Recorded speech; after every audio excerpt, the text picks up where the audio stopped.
Hello नमस्कार दोस्तों, एक बार फिर से आप सभी का हार्दिक स्वागत है। कैसे हैं आप सभी? आई होप सभी अच्छे होंगे और तैयारी भी बहुत ही अच्छी चल रही होगी।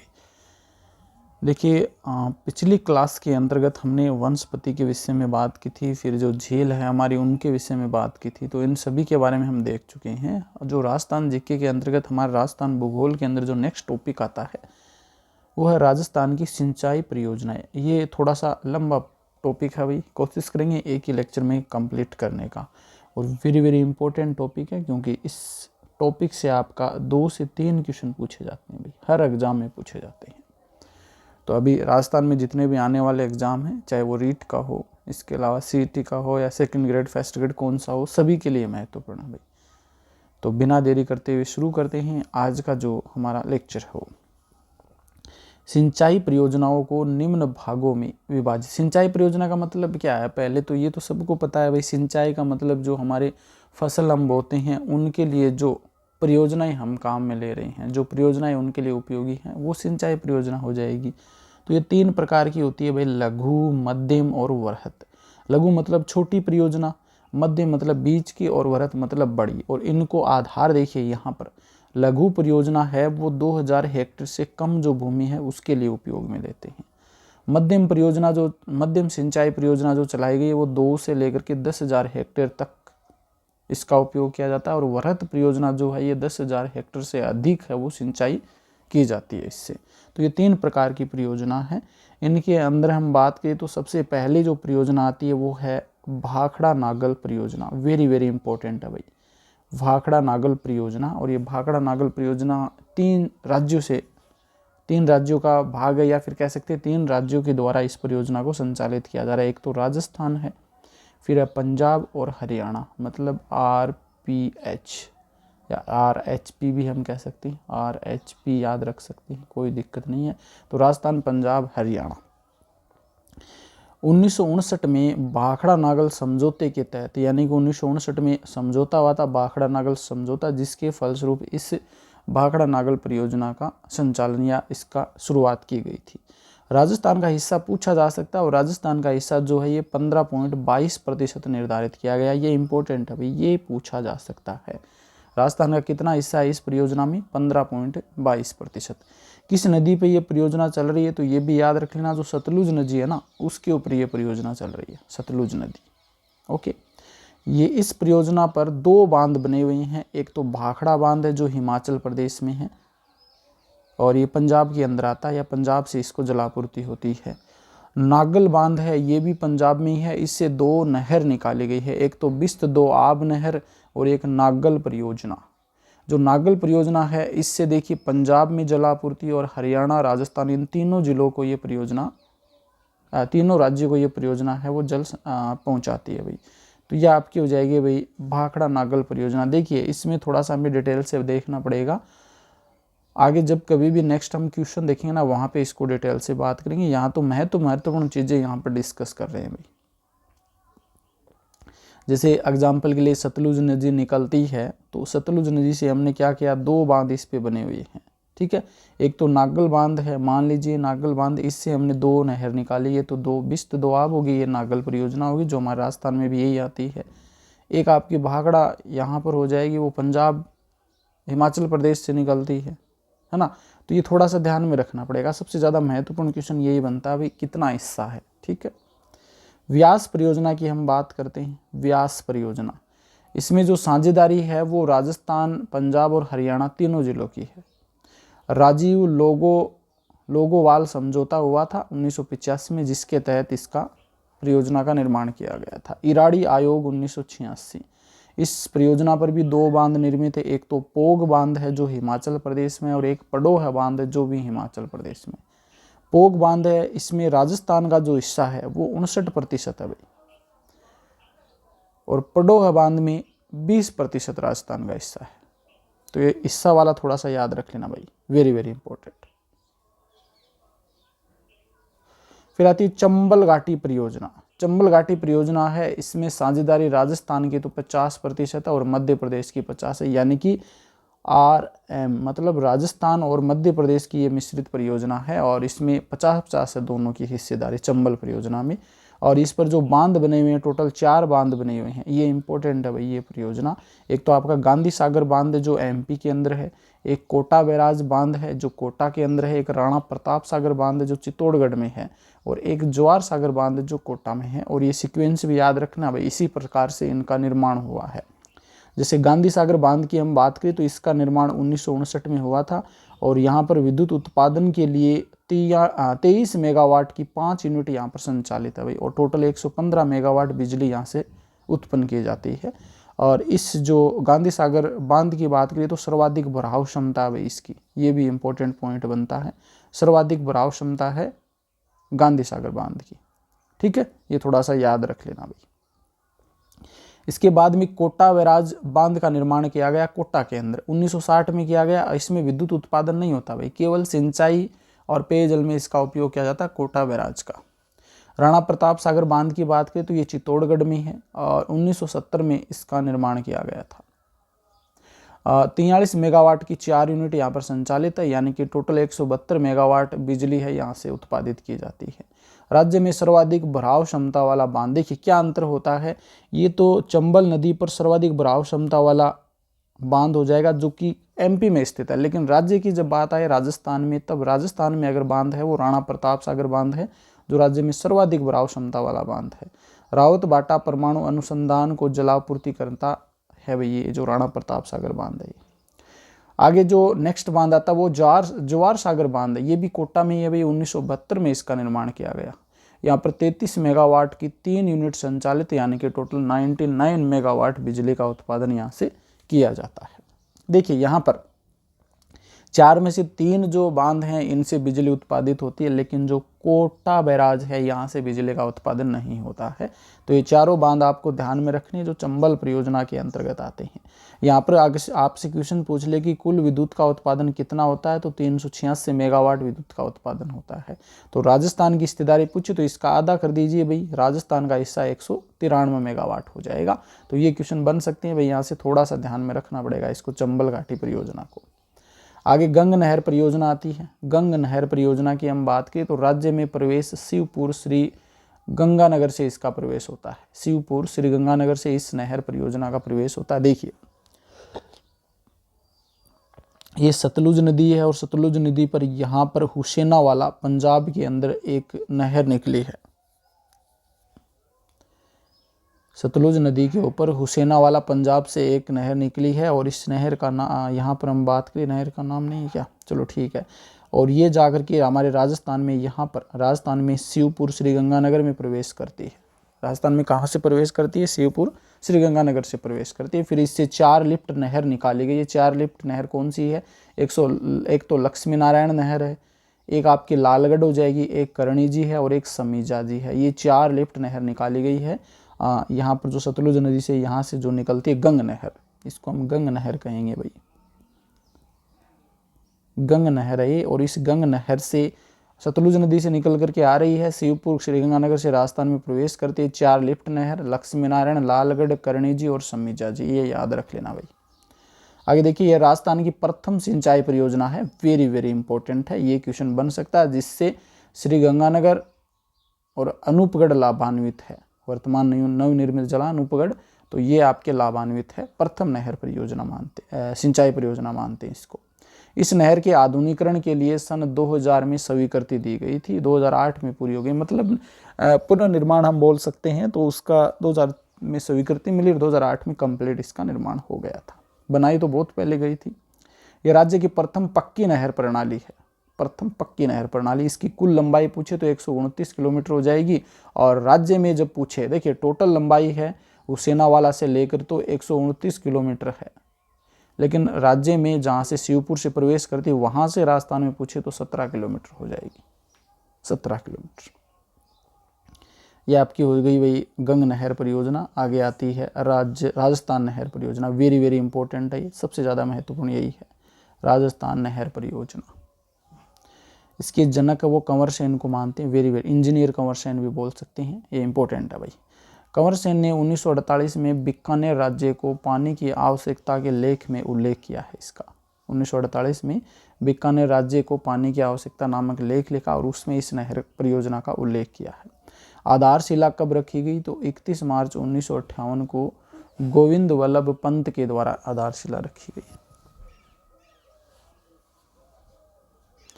आधारशिला 31 मार्च 1958 को गोविंद वल्लभ पंत के द्वारा आधारशिला रखी गई थी। और उद्घाटन की बात आए तो 11 अक्टूबर 1961 को सर्वपल्ली राधाकृष्णन के द्वारा रावत सर शाखा की नौरंगदेश्वर वितरिका से किया गया था इसका उद्घाटन भी। ये उद्घाटन भी याद रख लें। देखिए आधारशिला 31 मार्च 1958 को गोविंद वल्लभ पंत, उद्घाटन 11 अक्टूबर 1961 को सर्वपल्ली राधाकृष्णन। जो इनके बारे में थोड़ा सा याद रख लेना, आधारशिला और उद्घाटन याद रख लेना। 2 नवंबर 1984 को इस नहर का नाम बदल करके इंदिरा गांधी नहर परियोजना रख दिया। ये जो डेट है ना, ये भी याद रखनी है भाई। 2 नवंबर 1984 को इसका नाम बदल दिया गया IGNP, इंदिरा गांधी नहर परियोजना, या फिर IGCP बोलते हैं, इंदिरा गांधी कैनाल परियोजना भी कह देते हैं। तो ज़्यादातर ये IGNP लिखा हो जाता है, इंदिरा गांधी नहर परियोजना। ठीक है, अब देख सकते हैं आप कहाँ से कैसे। यहाँ देखिए भाई, व्यास नदी का पानी आता है, सतलुज नदी का, दोनों का पानी आता है। कहाँ आता है? हरीके बैराज बांध में आता है, जो कोई पंजाब में है। ये आपका हरीके बैराज बांध है और ये कहाँ स्थित है? पंजाब में। इन दोनों नदियों का पानी आता है। फिर यहाँ से ये निकलती है भाई राजस्थान नहर के नाम से। और ये जो मसीतावली, जो हनुमानगढ़ में पड़ता है मसीतावली, वहाँ से ये राजस्थान में प्रवेश करती है। मसीतावली हनुमानगढ़ से राजस्थान में प्रवेश करती है। और फिर अनूपगढ़ है, बीकानेर, ये कई जिलों से होते हुए जैसलमेर में क्या होता है? जो मोहनगढ़ नामक स्थान है जैसलमेर में, वो इसका अंतिम बिंदु है भाई। मोहनगढ़ नामक जो स्थान है वो इसका अंतिम बिंदु है। वर्तमान में थोड़ा सा और निर्माण किया गया, तो वो वर्तमान में अंतिम बिंदु पूछे तो वो गडरा रोड हो जाएगा बाड़मेर में। गडरा रोड बाड़मेर में हो जाएगा। तो ये थोड़ा सा ध्यान में रख लेना। एक तो कहाँ से प्रवेश करती है, अंतिम बिंदु क्या है, और वर्तमान में अंतिम बिंदु क्या है, और किस बांध से निकाली गई है, ये थोड़ा सा ध्यान में रखना पड़ेगा। IGNP में 7 लिफ्ट नहरें हैं भाई IGNP में, जिनके नए नाम ये हैं और पुराने नाम इस साइड में, क्योंकि नए नाम से भी क्वेश्चन बनता है और पुराने नाम से भी क्वेश्चन बनता है। और साथ में एक क्वेश्चन ये भी बनता है कौन से ज़िले इनसे लाभान्वित हैं, वो क्वेश्चन भी बनता है। जैसे पहली यहाँ पर जो नया नाम है वो चौधरी कुंभाराम नहर परियोजना है। चौधरी कुंभाराम नहर परियोजना, पुराना नाम इसका गंदेली सावा नहर परियोजना था भाई। ठीक है, जिले कौन से लाभान्वित है इससे देखिए, हनुमानगढ़, चूरू, झुंझुनू, नीम का थाना और बीकानेर, ये जो ज़िले हैं जो लाभान्वित है चौधरी कुंभाराम नहर परियोजना से। दूसरी जो है वो है कंवरसेन नहर परियोजना, पुराना नाम इसका था लूणकरण सर नहर परियोजना। इससे 3 जिले लाभान्वित हैं, एक तो श्रीगंगानगर, एक अनूपगढ़ और एक बीकानेर। इसके बाद में तीसरी आती है पन्नालाल बारूपाल नहर परियोजना, पुराना नाम इसका गजनेर नहर परियोजना था। और ये बीकानेर, नागौर और डीडवाना, कुचामन जैसे ज़िले हैं, इन 3 जिलों को लाभान्वित या लाभ प्राप्त होता है इनके पानी से। चौथी है वीर तेजाजी, पुराना नाम बागड़सर था इसका, बागड़सर वीर तेजाजी, और ये केवल बीकानेर ज़िले को ही जल की आपूर्ति करती है। इसके बाद में 5वीं जो है वो है करणी सिंह है, नया नाम, और पुराना नाम इसका कोलायत था भाई, कोलायत नहर परियोजना था पुराना नाम।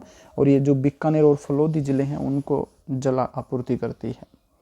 छठा आता गुरुजम्बेश्वर नया नाम है और पुराना फलोदी नहर परियोजना था। और ये देखिए भाई बीकानेर है, फलोदी, जैसलमेर, जोधपुर ग्रामीण और जोधपुर, इन जिलों को जल आपूर्ति करती है। और 7वीं जो अंतिम नहर लिफ्ट नहर परियोजना वो जयनारायण व्यास है, जो नया नाम है भाई, पुराना इसका पोखरण नहर परियोजना था। ये 2 जिलों लाभान्वित हैं इससे, फलोदी और जैसलमेर। तो ये थोड़ा सा याद रख लेना भाई, वेरी वेरी इंपॉर्टेंट है। देखिए चौधरी कुंभाराम, कंवरसेन, पन्नालाल बारूपाल, वीर तेजाजी, करणी सिंह, गुरुजम्बेश्वर, जयनारायण व्यास, इनके पुराने नाम याद होने चाहिए और कौन से जिले लाभान्वित है वो भी याद होना चाहिए।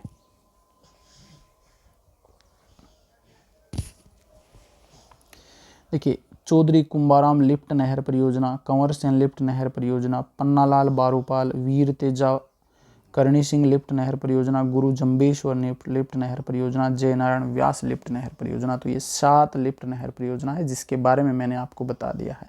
अब मैप में देखेंगे ना तो इस प्रकार से देखने को मिलेगा भाई, जैसे ये जो स्थान है, इस स्थान से देखिए राजस्थान में प्रवेश करती है मसीतावली, ठीक है ना। और प्रवेश करने के बाद हम बात करें, देखिए पहली जो लिफ्ट नहर परियोजना ये निकली यहाँ से, ये है पहले लिफ्ट नहर परियोजना। और ये पहले लिफ्ट नहर परियोजना का नाम क्या भाई, चौधरी कुंभाराम लिफ्ट नहर परियोजना। इससे कौन कौन से देखिए, हनुमानगढ़ जिला लाभान्वित होता है, चूरू होता है, इधर झुंझुनू होता है, फिर यहाँ पे नीम का थाना आ जाएगा, ठीक है ना। पहले लिफ्ट नहर परियोजना से कौन कौन से, नीम का थाना, झुंझुनू, चूरू और हनुमानगढ़। फिर दूसरी लिफ्ट नहर परियोजना कौन सी है भाई, दूसरी निकली है कंवरसेन। कंवरसेन लिफ्ट नहर परियोजना से आपकी देखिए यहाँ से तो श्रीगंगानगर, ये अनूपगढ़ थोड़ा सा लाभान्वित और फिर बीकानेर, 3 जिले लाभान्वित होते हैं इससे। तीसरी जो लिफ्ट नहर, ये तो पूरी की पूरी आपकी IGNP है भाई, IGNP, इंदिरा गांधी नहर परियोजना। पहली बात कर ली, दूसरी तीसरी नहर परियोजना की बात की तो तीसरे का क्या नाम है भाई, तीसरा है पन्नालाल बारूपाल। तो तीसरी नहर परियोजना पन्नालाल बारूपाल। इससे देखिए एक तो बीकानेर लाभान्वित होता है, एक ये नागौर लाभान्वित होता है और फिर डीडवाना कुचामन, 3 जिले याद रख लेना भाई। चौथी की हम बात करें तो चौथी ओनली आपका वीर तेजा हो जाएगा, वीर तेजा नहर परियोजना। तो ये देखिए छोटी सी है वीर तेजा नहर परियोजना, ये चौथी, ओनली बीकानेर जिला इससे लाभान्वित है। पांचवी आपकी करणी सिंह लिफ्ट नहर परियोजना हो जाएगी, ये रही भाई पांचवी लिफ्ट नहर परियोजना करणी सिंह, यहाँ से निकलती है ये। और इससे कौन कौन से जिले लाभान्वित है, एक तो आपका बीकानेर है ही क्योंकि बीकानेर से निकलती है, और एक ये फलोदी जिला है जो लाभान्वित है। छठी लिफ्ट नहर परियोजना आपकी आ जाएगी भाई गुरु जम्बेश्वर। छठी गुरु जम्बेश्वर है, तो गुरु जम्बेश्वर से कौन कौन लाभान्वित होते हैं भाई, यहाँ से निकले तो बीकानेर तो आ ही जाएगा, फिर ये फलोदी आ गया, फिर आपका जोधपुर ग्रामीण है और फिर ये जोधपुर हो जाएगा।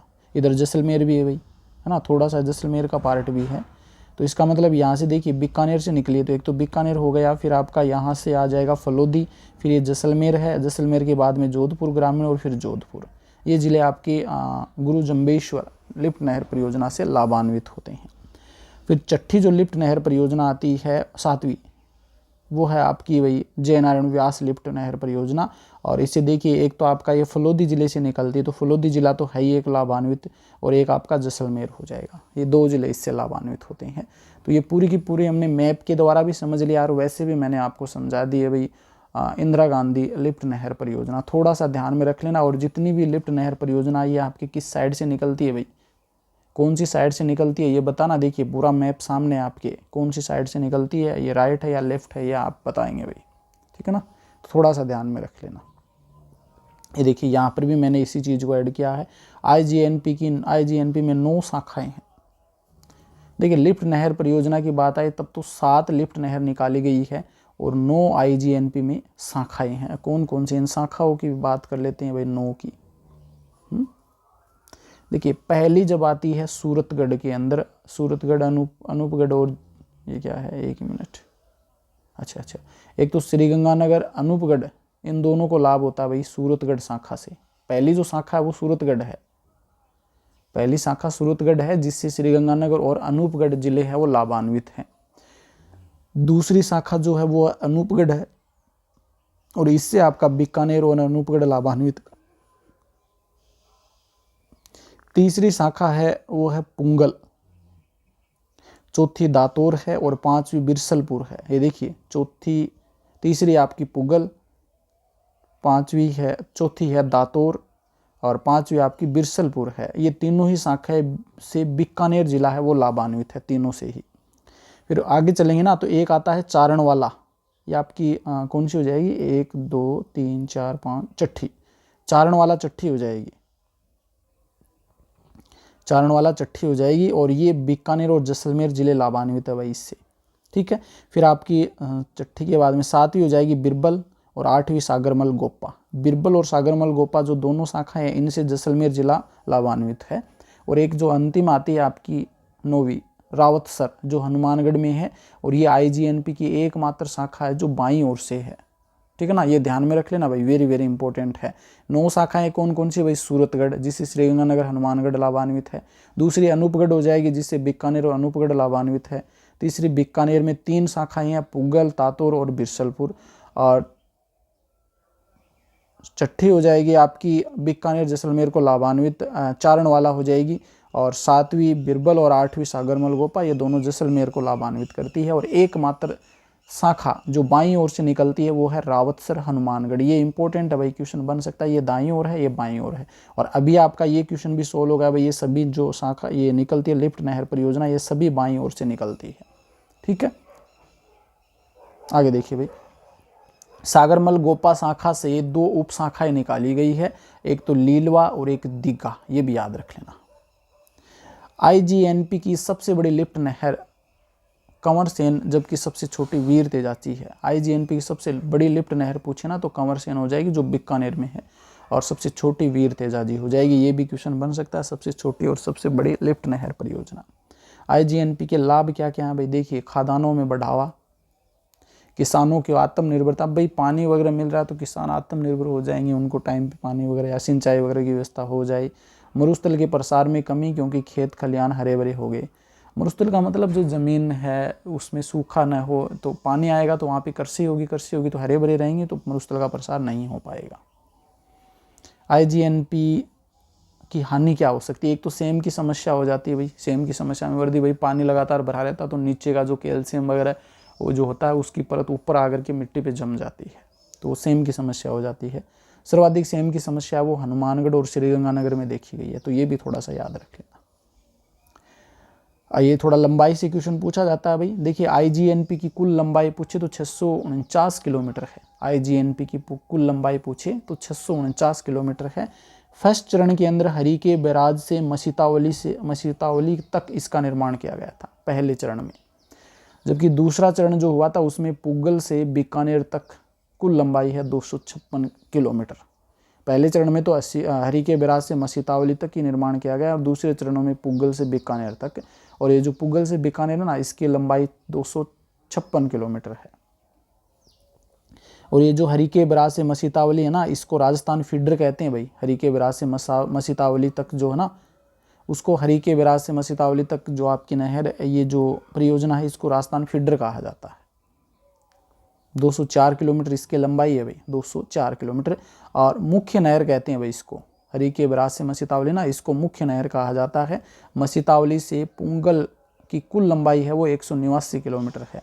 ये तो आपकी पुगल से बीकानेर तक 256, और ये मसीतावली से पुगल तक पूछे तब आपकी 189 किलोमीटर हो जाएगी। और राजस्थान फीडर की आपकी देखिए हरिके बैराज से मसीतावली तक 204 किलोमीटर है। इसमें देखिए भाई पंजाब में 150 किलोमीटर इसकी लंबाई है, हरियाणा में 19 किलोमीटर इसकी लंबाई है, और राजस्थान में 35 किलोमीटर इसकी लंबाई है। ये जरूर ध्यान में रख लेना भाई। राजस्थान में पूर्ण रूप से यही है, और ये है देखिए दोबारा से इसको समझ सकते हैं 649 किलोमीटर है, जिसके अंदर हम बात के 2 पार्ट्स में बने हुए हैं।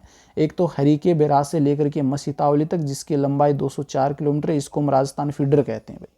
इसको मुख्य नहर भी कहा जा सकता है। इसमें जो मुख्य नहर निकलती है ना वो मसीतावली से पुंगल तक है और 189 किलोमीटर, 189 किलोमीटर।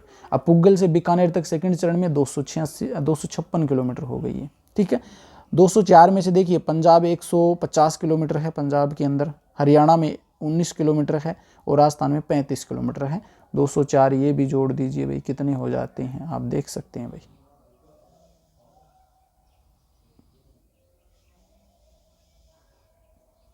ये इसी से निकाली गई ना,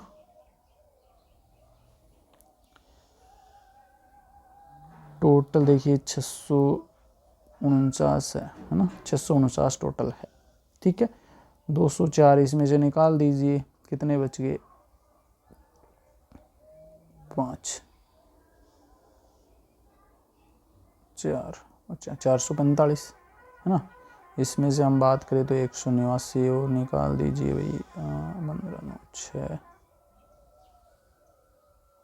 8 5 256, ये 256 ये हो गई है ना। तो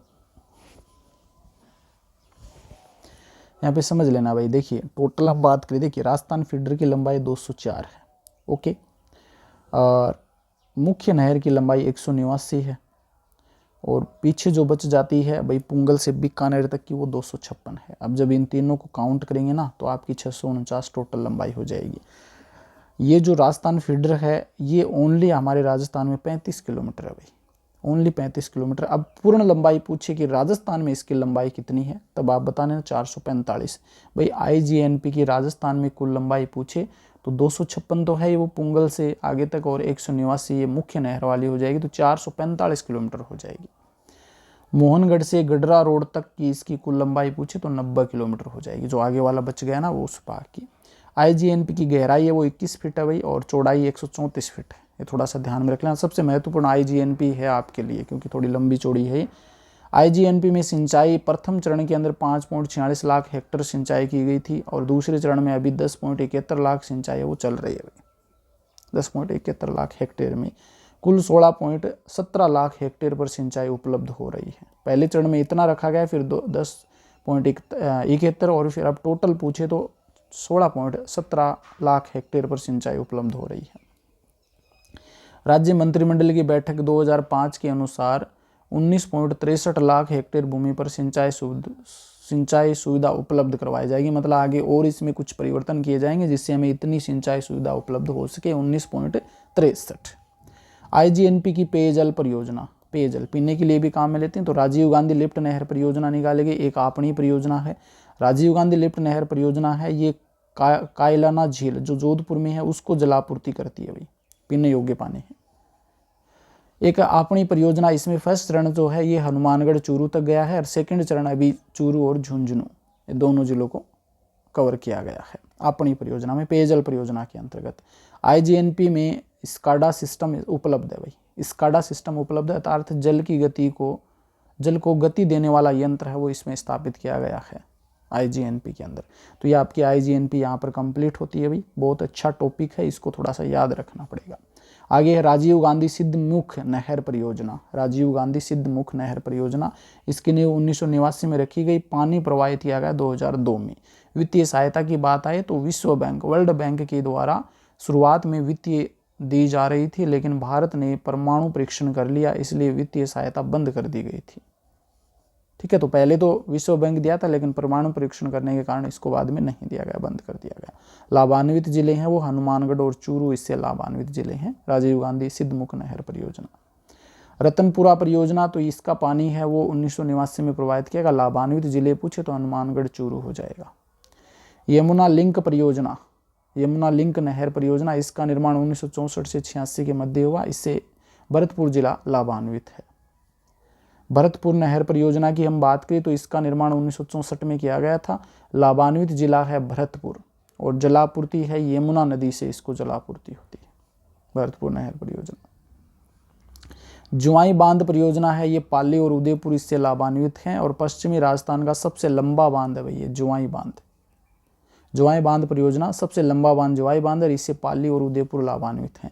जाखम परियोजना, ये प्रतापगढ़ लाभान्वित है भाई इससे, और यह बांध जनजाति उप योजना के तहत निर्मित है।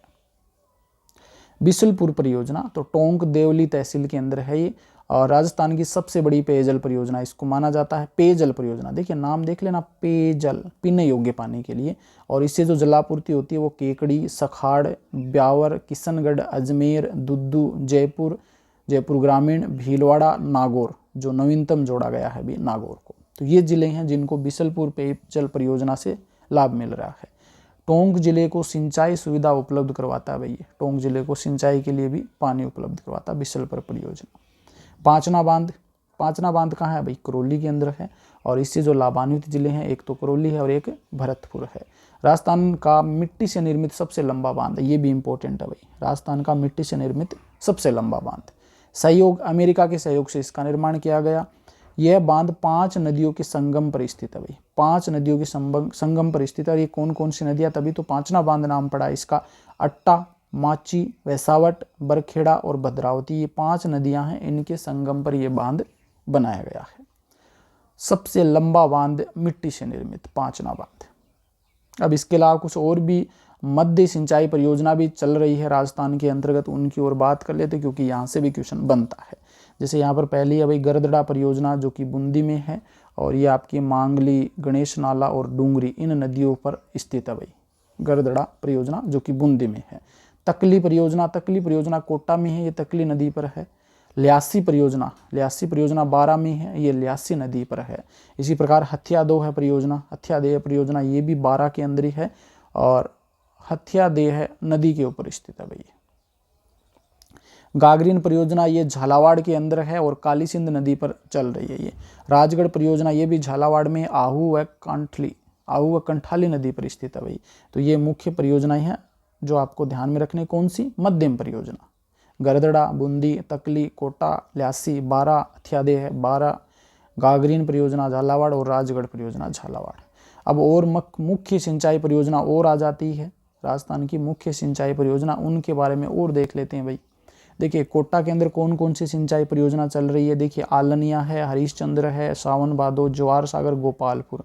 भाई मिलान वाले जो क्वेश्चन आते हैं ना, उनमें इस प्रकार के क्वेश्चन पूछे जाते हैं भाई।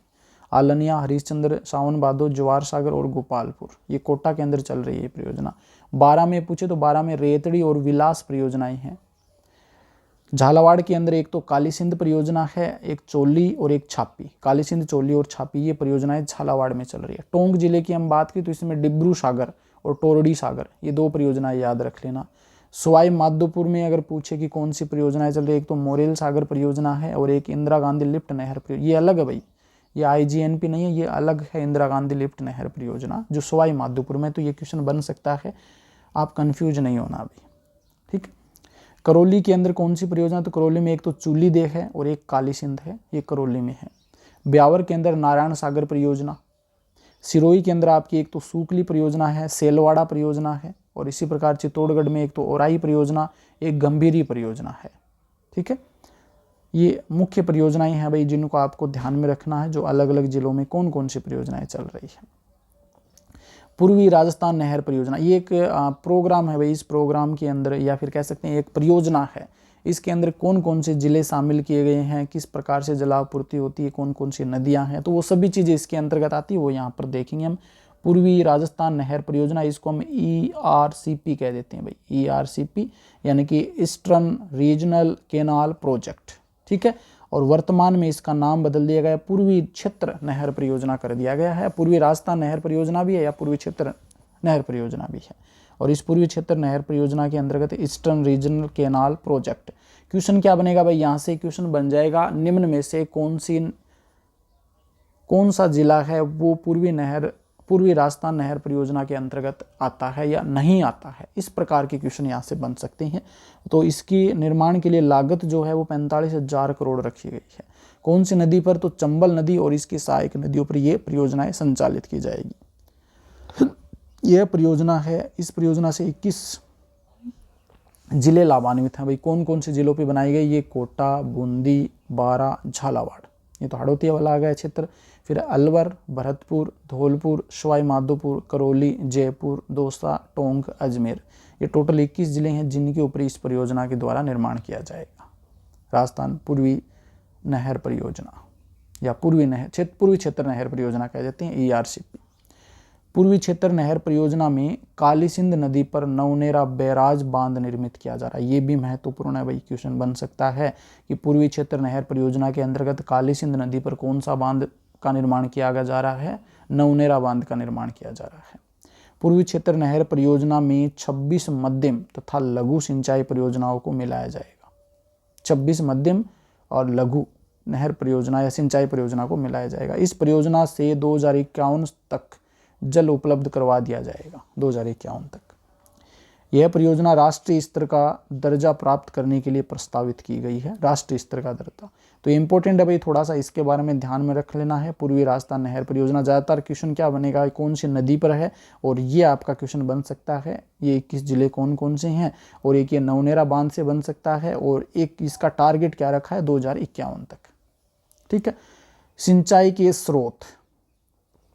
के स्रोत की हम बात करें तो राजस्थान के अंदर कौन कौन से सिंचाई के स्रोत है। देखिए भाई, कुएं से सिंचाई है वो 24% की जाती है, और सर्वाधिक सिंचाई भी आप याद रख लेना, कुएं से सर्वाधिक सिंचाई जयपुर में की जाती है। नलकूप की बात करें तो नलकूप में 42% राजस्थान में, 42 सबसे ज़्यादा नलकूप से होती है, 42% सिंचाई है वो राजस्थान में नलकूप से की जाती है, और अग्रणी जो जिला है वो जयपुर है। नहरों के द्वारा सिंचाई 30% होती है, श्रीगंगानगर और हनुमानगढ़ में की जाती है। तालाब के द्वारा 1% सिंचाई होती है भीलवाड़ा में, और अन्य 3% जो होता है ये सभी लगभग सभी जिलों के अंतर्गत आ जाती है। तो याद रख लेना भाई, कुएं के द्वारा 24%, नलकूप 42% और नहर के द्वारा 30%, तालाब के द्वारा 1%। कुएं के द्वारा सिंचाई में अग्रणी जिला वो जयपुर है, नलकूप में भी जयपुर है, नहर परियोजना में श्रीगंगानगर, हनुमानगढ़, और तालाब में भीलवाड़ा टॉप में है, जिनमें तालाब के द्वारा सिंचाई की जाती है। आगे देखिए भाई, ERCP से DMIC Delhi Mumbai industrial corridor, इसका फुल फॉर्म है भाई DMIC का। इसका तो मैंने बता दिया, इसका और याद रख लेना, दिल्ली मुंबई इंडस्ट्रियल कॉरिडोर, इनको जल उपलब्ध करवाया गया है ERCP से। ये जो नहर परियोजना ना, पूर्वी क्षेत्र नहर परियोजना, इससे DMIC को जल उपलब्ध करवाया गया है। ERCP का समझौता 28 जनवरी 2024 को राजस्थान तथा मध्य प्रदेश के मध्य हुआ। राजस्थान और मध्य प्रदेश के मध्य समझौता हुआ 28 जनवरी 2024 को। ये भाई आपका जो नहर परियोजना वाला टॉपिक कंप्लीट होता है। देखिए कुछ छोटे मोटे जो क्वेश्चंस रह जाते हैं ना, उन क्वेश्चंस को हम क्वेश्चंस के माध्यम से दोबारा कर लेंगे भाई। इसमें पूरे टॉपिक को एक ही लेक्चर में हम कम समय में कर रहे हैं, तो आप सभी को पता भी पूरी चीज़, तो उसमें कुछ एक दो चीज़ें रह जाती है, तो उसको हम क्वेश्चन के माध्यम में कर लेंगे। तो आज के लिए इतना ही। ये क्लास कैसी लगी है कमेंट करके बताना, अच्छी लगी तो शेयर कर देना, वीडियो को लाइक कर देना, और चैनल पर नए हैं तो सब्सक्राइब जरूर कर देना भाई। आज के लिए इतना ही, धन्यवाद, थैंक यू।